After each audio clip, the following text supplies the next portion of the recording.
Carving the Stencil with John Marshall.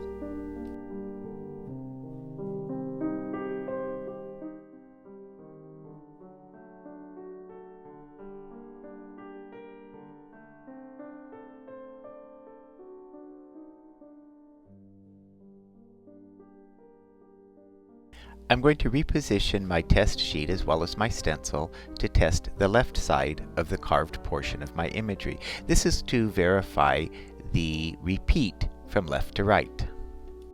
Let me pull out my pigments and brushes again. Oh, actually, I guess I won't be using red for a moment. Let me continue with the green. I'm going to be very careful to blot it, of course, and to catch that registration mark. That's a crucial point in my registering and my matching of my designs. So again, rub very carefully, getting an accurate reproduction of what I've already carved. And then let me pull up the edge to see how well I've done. Yes, it's a good, clean design. Let me take just a moment to clean up my workspace, get everything prepared for the next phase. I'm going to set my stencil aside for just a moment while I prepare my test strips. I'll need my X-Acto knife and ruler again, and this time I'm going to cut just a little bit outside of my test area, being careful not to accidentally cut away those register marks. So again, cut a clean, sharp line and set the strip aside for a moment.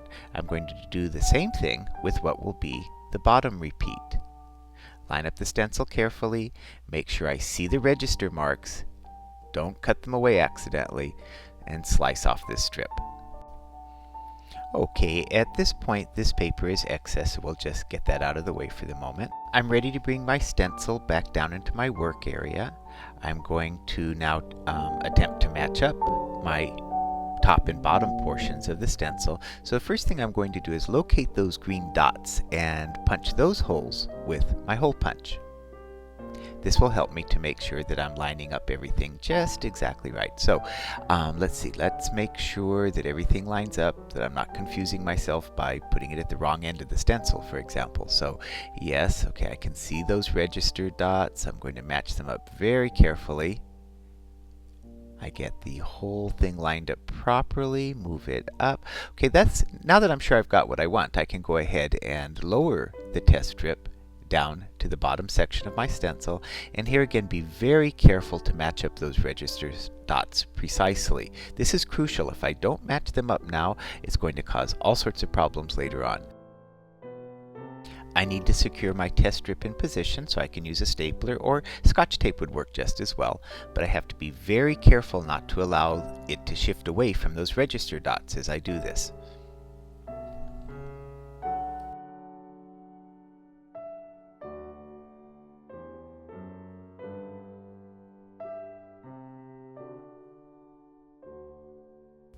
Because I have an accurate reproduction of my top border, I can now use this strip to cut accurately the bottom repeat. So let me turn it over to make it easier to cut. I'm confident that my top green section is an accurate reproduction of the bottom. However, as I examine it closely, I can see that it may not quite exactly match with what I have Xeroxed onto my stencil sheet. You may not be able to see what I have planned next, so let's go to a close-up. Let's take a close look at our template, keeping in mind that it's the reproduced cut section of the top of the stencil, and we're now getting ready to carve the bottom portion of our stencil to create a repeat. We have to look very carefully at each section to see how well it matches with the design that's drawn on our stencil. We can see that there's some parts here that are off, and so it's a bit worrisome. So I'm going to focus on the green, and I'm going to kind of ignore the design that's in the stencil itself because it's the green that has already been cut, and the uncut portion is still a bit flexible. So very carefully place my blade in position precisely along that edge of the green and cut into my bottom portion of my stencil. Again, reposition my blade, cut very carefully. I'm going to make sure I'm keeping in mind what the design is on the other side. Cut very carefully into position and simply adjust the design as I go if necessary. The crucial part is to be true to the green design because that has already been cut and can't be changed. So I'll go along in this manner bit by bit, see how that doesn't quite match up. So it's more important that the green be held true And so I'm cutting off quite a bit of that black design to make it match my green portion of the template. Also notice that I'm overlapping a bit. I'm cutting about a 1/16 of an inch into the template portion, which will later become an overlapping portion of the stencil. I'll just go ahead and finish up this petal, being careful again now to follow the edges of the original design as I cut into the section I adjusted for earlier. Here again, I want to allow for about a 1/16 of an inch overlap by cutting into the green portion. As long as you are mindful of the original cuts in the green, you'll have a very accurate stencil.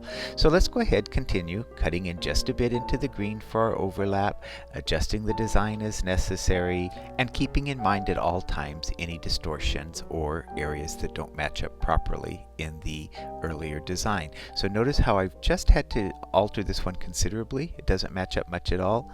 So I cut in my 1/16 of an inch. And because I had to make adjustments with that part of the petal, I'm going to have to make adjustments on the other side of it. Otherwise I'd wind up with too broad a line. So here again, cut in the 1/16 of an inch as I consistently do. Now when I come to this part, this is actually a bridge, and so I don't need to take it into consideration when trying to do a repeating match. It'll be removed at some later point. So I just continue to cut to the next flower. And then, planning ahead, I go ahead and slice off this section, rounding out my blossom as I go.